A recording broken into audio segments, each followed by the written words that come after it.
Eduardo, a gente tem visto, né, uma realidade que já é de muito tempo, ela não é atual, que é a alta rotatividade de profissionais tech nas empresas, né, devido à quantidade de oportunidades que o mercado tem, né, então esses profissionais acabam sendo muito abordados, né, por muitas oportunidades, enfim, e acabam, de fato, isso gera uma rotatividade, né, nos times tech. E aí, você é reconhecido por ser um líder inspirador, motivador, que consegue engajar, de fato, né, as pessoas ali no projeto. Então, eu queria que você trouxesse para a gente dicas de retenção mesmo dos profissionais tech, né, pensando nessa peculiaridade, nesse dinamismo que o mercado oferece, o que as empresas podem fazer para reter esse perfil de profissional? Essa resposta é bastante complexa. Se você tiver coerência em tudo dentro da tua empresa, o nível de retenção ele vai ser maior.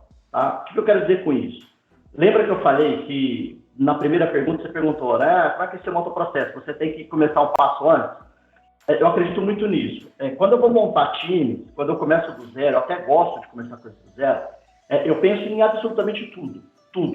Então, eu começo primeiro olhando para o problema que eu quero resolver e para aquilo que eu estou buscando resolver. A segunda coisa que eu faço, geralmente, na maior parte, até nas startups que eu já tive, eu não era o sponsor principal, não era o idealizador. Eu fui a pessoa chamada para ajudá-lo a resolver. Você tem que mapear o seu próprio perfil, que vai ser o líder, que é o meu, no caso, e o perfil do seu par, que vai ser o capitão da coisa toda. Então, depois que eu tenho clareza do que é o propósito que nós vamos fazer, de qual é o meu perfil e o perfil do meu par, aí eu começo a pensar no perfil das pessoas que eu vou contratar. Então, se meu par é um cara muito acelerado, eu não posso trazer pessoas militantes demais, senão eu vou ter problema. Se eu tenho uma pessoa do outro lado que é, por exemplo, mais lenta, gosta de contar história, mais contextualizador, eu não posso trazer pessoas que são rápidas e aceleradas, senão eu vou ter um desequilíbrio cultural. Então, pensar na cultura é muito importante.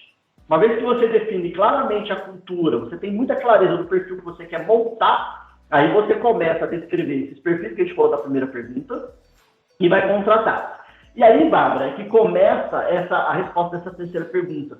A retenção, ela acontece, né, e a continuidade do candidato, do primeiro momento que você começa a conversar com esse cara. Então, tudo que eu falo no processo seletivo, tudo, absolutamente tudo que eu falo tem total conexão com o que vai acontecer no dia a dia, no futuro do cara. E no primeiro dia, você senta com esse cara e você tem que falar para ele o porquê você contratou ele.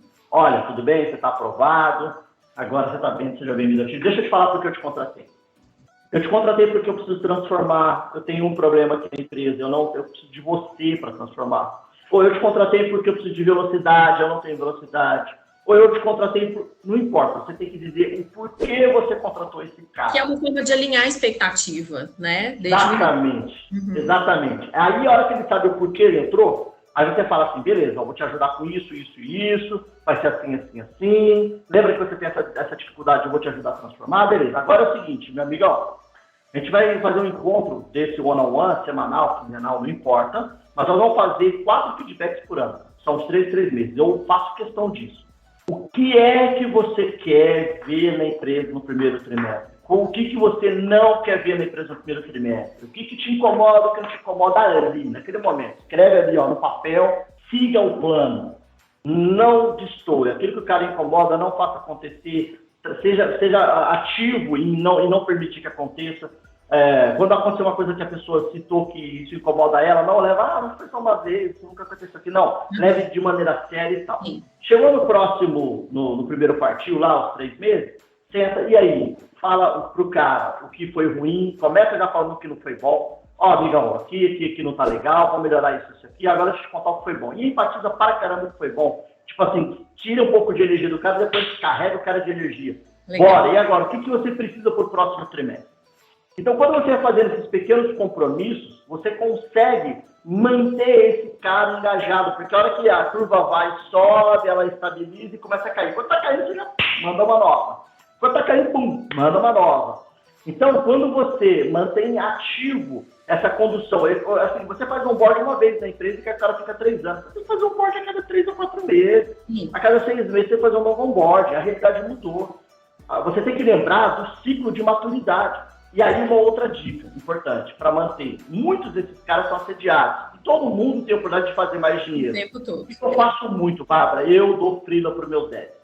Entendeu? Eu contrato meus devs, os caras trabalham comigo 8 horas, eu dou freela para os caras trabalhar à noite comigo. Eles ficam 24 horas do dia comigo. Legal. Então eu dou a oportunidade deles serem abordados. Eles são abordados, ele está no freela, está ganhando ali, está ganhando aqui, tem flexibilidade. Então, assim, são várias coisas. Fazer combinados, dar a liberdade que ele precisa, cobrar em cima da responsabilidade, a entrega daquilo que você precisa, que você compromissou, cobra a entrega dele de maneira clara. Quando ele acontecer a entrega com antecedência, elogia. Tipo, o cara fez ali uma semana, 2, um raladão, dá 2 dias para esse cara, enfim. Então, você precisa mostrar para ele que você está atento às necessidades dele. Eduardo, você trouxe uma coisa que é muito importante, que é a diferença das gerações, né? De como que é a tratativa de um profissional tech com 40 anos e de 20 anos, por exemplo.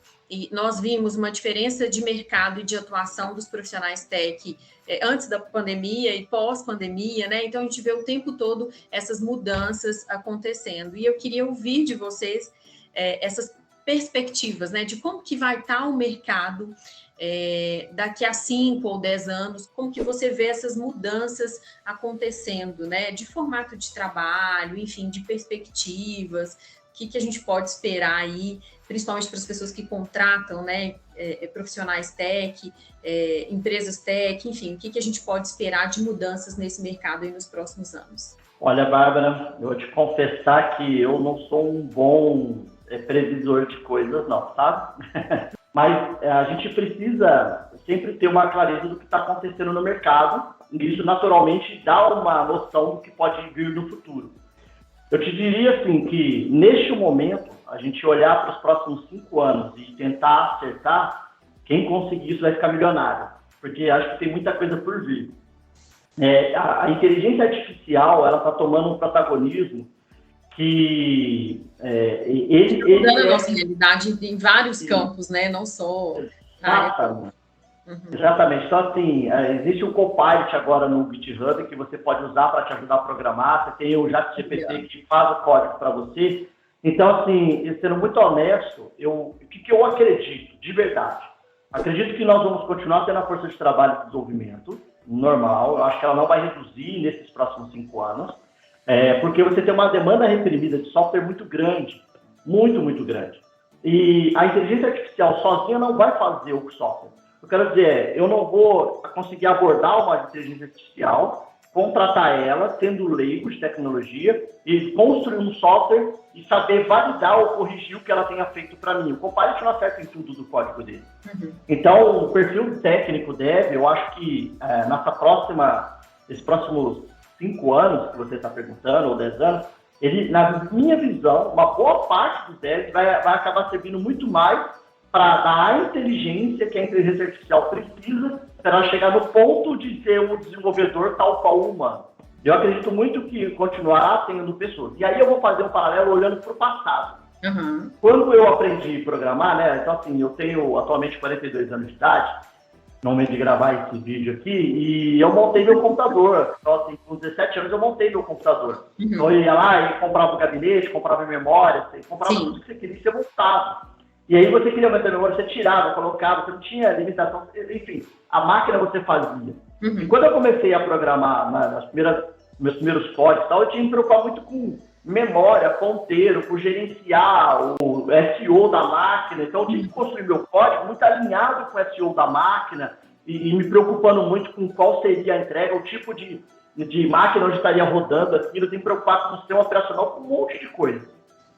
E com a evolução do desenvolvimento, isso foi sendo encapsulado de tal forma que hoje um programador de agora, com 20 anos, você pega uma linguagem, tipo, pega Python para programar, ele pega Java para programar, ele pega JavaScript para fazer, né, as stack TypeScript e tudo mais, ele não tem que preocupar com 1/10 do que eu me preocupava lá no passado. Sim. O que eu quero dizer com isso? Que muitas vezes essa pessoa está programando e ela não sabe o que está rodando por baixo. A minha pergunta e quem vai continuar construindo esse que tem que ser por baixo?